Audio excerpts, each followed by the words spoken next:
আসসালামু আলাইকুম everyone, this is your Wasim bro and welcome back to another new blog video.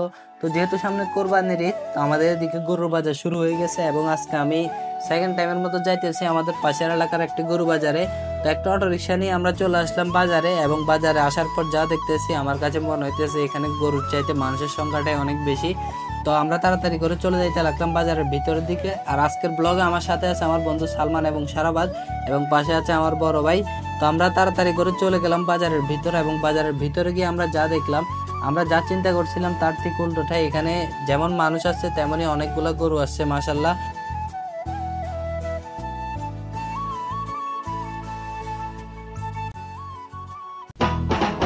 ভাই sub খবরে খান দেরি হইয়া যায়, আতুল লাগে ঈদের নমাজ ভরিও হালায়। ভাই সাব খবরে খান, এক বছরে দুই আন খুশি আমরা মুসলমান, একখান হইল রমজানের ঈদ আর একখান কুরবান। ভাই সাব আরসি কুলা খান, আরসি ফ্রিডম অফ চয়েস। তো বাজারের মধ্যে টানা 2 রাউন্ড ঘোরার পর আমাদের জন্য কোনো গরু পছন্দ না হয় আমরা এখন যাইতেছি বাজারের বাইরের দিকে, কারণ বাজারের রাস্তার অবস্থা খুব একটা ভালো না, সেটা আপনারা ভিডিওতে দেখতে পাচ্ছেন। One eternity later. তো বাজারের বাইরে কিছুক্ষণ রেস্ট নেওয়ার পর আমরা আবার যাইতেছি বাজারের ভিতরের দিকে। এবার হচ্ছে আমরা শেষ রাউন্ড দিব, মানে এই রাউন্ডে আমাদের গরু পছন্দ হইলে আমরা বাড়িতে নিয়ে যাব, না হলে আজকে আর গরু নিব না, চলে যাব বাড়িতে।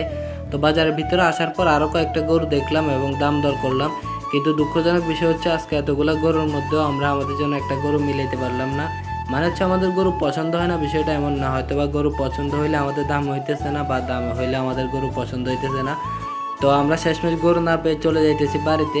So guys, this is the today video and thank you so much for watching this video.